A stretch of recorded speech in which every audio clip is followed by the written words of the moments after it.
All right, guys, thank you all for coming and joining us for the Connecticut Pota Activators group activation of Gardner Lake and Minnie Island. Hi, I'm Rob, N1NUG. And as you can see behind me, I'm getting my kayaks ready. I'm going to be going on a kayaking Pota outing with the Connecticut Pota group. In particular, we're going to be activating Minnie Island State Park, which is Connecticut's smallest state park. It's about a 1 acre or so island in the middle of Gardner Lake in Salem, Connecticut. And also, this is the summer Support Your Parks weekend for 2025. Before we head out and meet up with the gang down at Gardner Lake, I want to let you know that Sean, KC1NQE, is also putting out a video documenting this event. He's going to go into more depth about the Connecticut Pota Activators group, what we do, why we do it, and kind of the people behind the scenes. So check out his video after you're done with mine at the link below. Now, along the way, I stopped and picked up W1DRF, and when we got to Gardner Lake, we immediately got to work helping everyone get things set up. The first thing we set up was K1PCN's 10x20 pop-up canopy tent. We ended up using this as sort of the main shelter for the day, although the lucky penny that W1DRF found in the parking lot kept the rain away and it stayed dry. We also had my 10x10 Easy Up, and we set that up over the cooking area.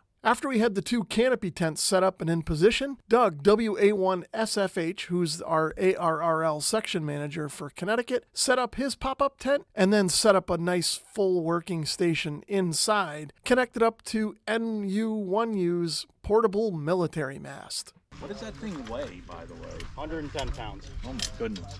Yeah, it's super lightweight. KC1NQE Sean is the one that sort of masterminded and put all the planning in motion for this event. He's also been out to Minnie Island before, so he gave us newbies a quick briefing on how to get on the island. You're going to have to kind of hand over foot climb it. Yep. And then from there, there's two giant rocks. It's split. You'll see a fire pit in the middle, but it's enough that you can put the station on top of the rocks. Yep. And then operate from there. Yep. And that island's probably about a third of an acre. Okay. It's heavily wooded, but there's trails cutting through the middle. Okay, all right. So there's enough space for everybody to move around. Yep. Set up at least one station. Anybody that goes out to the island, that's the main thing, is I want you guys to be able to get that in the logbooks. Yep. So make your 10. Yep. It should be very easy. Even if you don't get on HF, you'll definitely be able to do it with your HT. The main meat and potatoes is have fun. After some final setup, we got everybody wrangled up and down to the boat launch for the safety briefing and the kickoff. All right, guys, thank you all for coming and joining us for the Connecticut Pota Activators group activation of Gardner Lake and Minnie Island. Responsible for, first, your own safety, and second, everybody with you. We're going to travel as a group, go out as a group, operate as a group, and come back as a group. Nobody should be out in the water all by themselves. We have radios. They're going to be set to the calling frequency of 146.5200, and we will be monitoring that on the shore as well. We do have access to medical supplies, which are up at the base camp tent, and there's a small first aid kit going out in one of the kayaks. Peter and Rob is going to be your captains out there. They're going to be carrying the bulk of the equipment. Look to them for guidance. Got about an hour to an hour and a half worth of activating time out there. Make your contacts, have fun. We're going to be operating as Kilo 2 Delta, which is our Connecticut call sign that we use for the 13 colonies and represents Connecticut. So it's a special event call sign. You're going to log your individual call as the operator, and we're going to sort those logs out afterwards. So everybody that's heading out, raise your hand so we can get a quick head count. Got 1, 2, 3, 4, 5, 6, 7, 8, 9. All right, 9 is the number that's going out. 9 is the number that's coming back.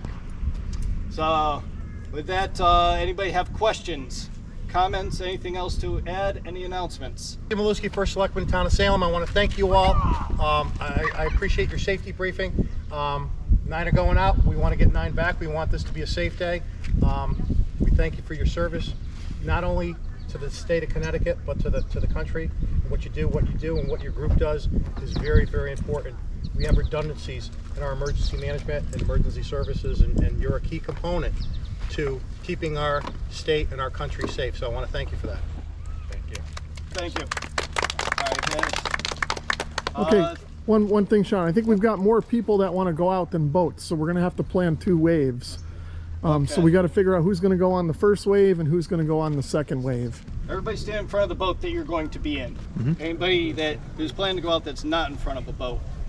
I got you, Mark. Mark, you're John? going to come the second wave, right, Yeah, with me? right. Okay.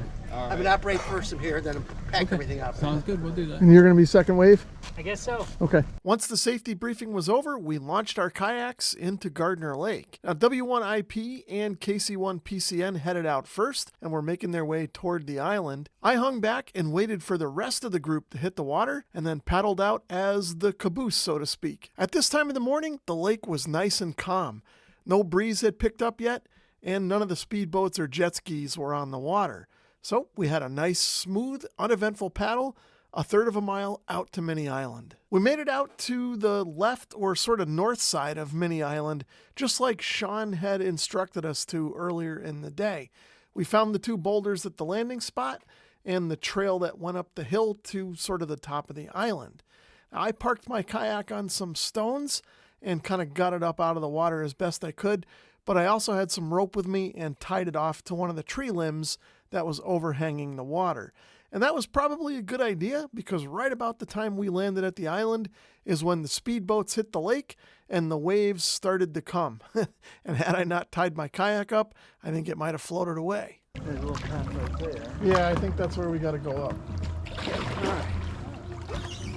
So, I'm gonna get out this and I'm flipping it. Try to hold it. if I pull in here, I can help steady it. Oh, that'd be great. Let me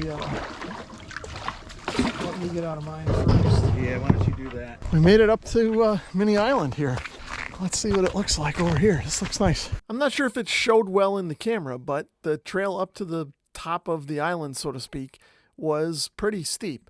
But up at the top, you can see there were a couple of boulders and a nice clearing. And Peter was already in the process of setting up his end-fed half wave when I crested the top of the hill. So you homemade this antenna? I homemade this antenna, and I have a, here, I have a link for 30 meters. Okay. And then I have another link for 17 meters. Yeah. And then I actually have a link for 20 meters, which I don't need unless I have really limited space. Then I could take 33 feet of the wire off and just have it for 20. Yeah, so the toroid, this is a FT140-43. Yeah. And this is wound with 4 primaries and 28 secondaries. If I was going to do it again, 2 and 14 is better. Okay. Because you lose little on 10 meters and you gain some. And then here is a 100 picofarad resistor. Okay. And Capacitor. Sorry. Yes. and then this is a 3D printed kind of a copy of the Soda Beams winders. Oh, okay. And Well, then hey, this it worked good. Yeah, and this is just a Oh, wire. just a wire. Just a just a wire. cord winder. But these X ones, the K6 AR key winders, they're the best ones. Yeah, yeah. If you're printing yourself. And of course, the radio we decided to use was my trusty Yaesu FT891 with my 15 amp hour Bioenno battery. This is the radio that I've used for the bulk of my POTA activations from Connecticut to Iceland. After we got the HF station set up, we each took turns making 10 contacts back to the Gardner Lake base camp on our 2-meter HTs. That way, all of us were insured to have the 10 contacts that we needed to activate the island and get it all in our own personal logs. And 180, here's it. November uniform 1 uniform. November uniform 1 uniform 59 on Minnie Island. You are 59 here as well. 73. 73. November 1 Alpha Echo Bravo, here's it. After we each took our turn making 10 contacts on our 2-meter HTs, with our personal calls, those of us who wanted to hopped on the HF station and started making contacts as K2D. Since the call sign was free, he said we could use it for this event. Those of us that operated under K2D each kept a separate log that we merged together later. And we operated as K2D, but in the log we put the operator call sign as our personal call sign, so both K2D and our personal call would get credit for any of the contacts that we made while operating as K2D. CQ Park's on the air. CQ Park's on the air. This is Kilo 2 Delta 1698.